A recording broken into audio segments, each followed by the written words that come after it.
যিজন এমপিক 10 লাখতকৈ বেছি ভোটত জিকাইছিল সেই আপোনাৰ প্ৰিয় নেতাজন আজি আপোনাৰ বিপদৰ সময়ত এখাৰ মাত মাতিছেনে? কিন্তু যিজন ব্যক্তিক আপোনালোকে পৰাজিত কৰিলে লেই চাই কৰি ধুবুৰী লোকসভাৰ পৰা বিতাড়িত কৰি দিলে 10 লাখতকৈ অধিক ভোট দি যাক প্ৰত্যাখ্যান কৰিলে আজি সেই ব্যক্তিজনৰ নিৰ্দেশত বিধায়কসকলে আজি ৰাজ্যপালৰ ওচৰত যাই প্ৰতিবেদন দাখিল কৰিছে যে আমাৰ নিপীড়িত মানুহখিনিক কিয় অত্যাচাৰ কৰা হৈছে। ধুবুৰীবাসী ৰাইজলৈ মোৰ পোনপটীয়া প্ৰশ্ন, আপোনালোকে আচলতে যিজন ব্যক্তিক আজি বাছনি কৰিছিল নিজেই উত্তৰ দিব লাগিব যে আপোনালোকৰ সিদ্ধান্তখিনি কিমান দূৰ সঠিক আছিল আৰু কিমান দূৰ ভুল আছিল। কমসে কম ভিডিঅ'টো শ্বেয়াৰ কৰি সেই মহান নেতাজনৰ কাষলৈ আপোনালোকে পঠিয়াই দিব এই কামনা কৰিছোঁ। 10 লাখতকৈ অধিক ভোট, সৰ্বমুঠ 14 লাখতকৈ বেছি ভোট কোনে পাইছিল? ৰাইজসকল আজি উত্তৰ দিব লাগে, কোনে পাইছিল? ভাৰতবৰ্ষৰ ভিতৰত নাম কৰি কোনে ইমানখিনি ভোট পাই জিকিছিল? মই সেই নিৰ্লজ্জ নেতাজনৰ বিষয়ে কৈছোঁ। বেয়া পাব নালাগে, যিসকলে ভোট দিছে হয়তো আশাত দিছিল, কিন্তু মই সেই নিৰ্লজ্জ নেতাজনক কৈছোঁ আজি সেই 20-22 লাখ ধুবুৰীবাসীক বাংলাদেশী বুলি তুচ্ছতাচ্ছিল্য কৰিছে এজন লম্পট ল'ৰা বুলি ক'লেও নহ'ব। শৃংখল চলিহাৰ দৰে এজন নিকৃষ্ট মনৰ ল'ৰা এজনে বাংলাদেশ বুলি গণ্য কৰিছে ধুবুৰীবাসী। এয়া লজ্জাজনক কথা নহয় নেকি? এয়া আপোনাৰ গাত লগা নাই নেকি?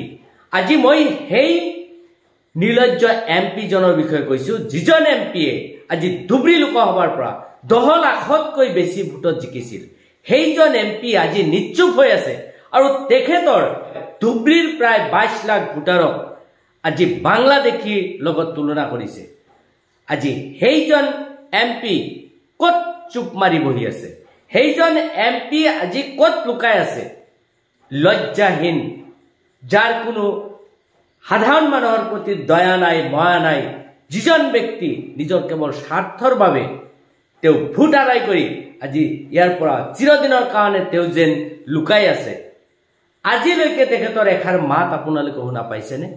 যিজন ব্যক্তিক আপোনালোকে ইমান আশা কৰি ভোট দিছিল সেই ব্যক্তিজনে আজি আপোনালোকৰ বিপদৰ সময়ত এষাৰ মাত দিছেনে? দিয়া নাই। আজি আমাৰ ভাৰতীয় নাগৰিকক আপোনালোকে দেখা পাইছে যে টানি নি বাংলাদেশৰ সেই বৰ্ডাৰ এৰিয়াত পেলাই থৈছে, য'ত বাংলাদেশেও গ্ৰহণ কৰা নাই, ভাৰতবৰ্ষলৈ প্ৰৱেশ কৰিব দিয়া নাই। সেই ব্যক্তিবিলাকৰ ওপৰত তেনেকুৱা অত্যাচাৰ কৰাৰ পিছতো কিয় এজন এমপি এবাৰো মাত নামাতিলে? এয়া লজ্জাজনক নহয় জানো?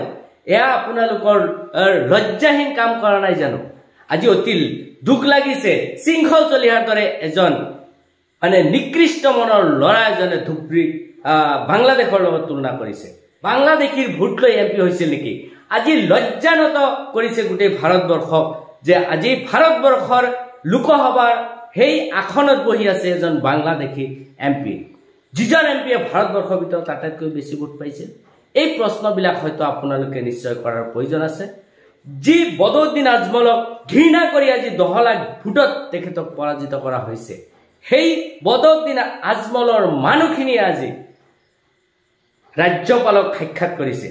সেই বদৰুদ্দিন আজমলৰ মানুহখিনিয়ে আজি সুপ্ৰিম কোৰ্টলৈ জনসাধাৰণৰ ওপৰত কৰা অত্যাচাৰৰ কাৰণে কেছ লৰাই কৰাৰ কাৰণে আগবাঢ়ি গৈছে। আজিও আমি কেতিয়াবা বা কৰি আছো হয়তো কোনোবা এটা বিশেষ দলৰ ওপৰত নিৰ্ভৰ কৰি। আমি লজ্জা পাওঁ, আমি ধিক্কাৰ জনাওঁ। আমি বিপদৰ সময়ত আমি জনসাধাৰণৰ কাষত থিয় হোৱাটো আমাৰ প্ৰত্যেকৰ দৰকাৰ আৰু কৰ্তব্য। কিন্তু আমি দেখা পাওঁ যে কেৱল মাত্ৰ নিজৰ স্বাৰ্থৰ কাৰণে আমি মাত নামাতো। গতিকে ধিক্কাৰ জনাইছোঁ এনেকুৱা লিডাৰক, যিসকল লিডাৰে জনসাধাৰণক প্ৰতিশ্ৰুতি দি আজি সেই ব্যক্তিসকল জনসাধাৰণৰ কাষত থিয় দিয়া নাই। তেনেকুৱা ব্যক্তিবিলাকক আমি প্ৰত্যেকেই লেই চাই কৰাৰ প্ৰয়োজন আছে, নহ'লে কিন্তু আপুনিও ইয়াৰ পাপৰ প্ৰায়শ্চিত্ত ভোগ কৰিব লাগিব।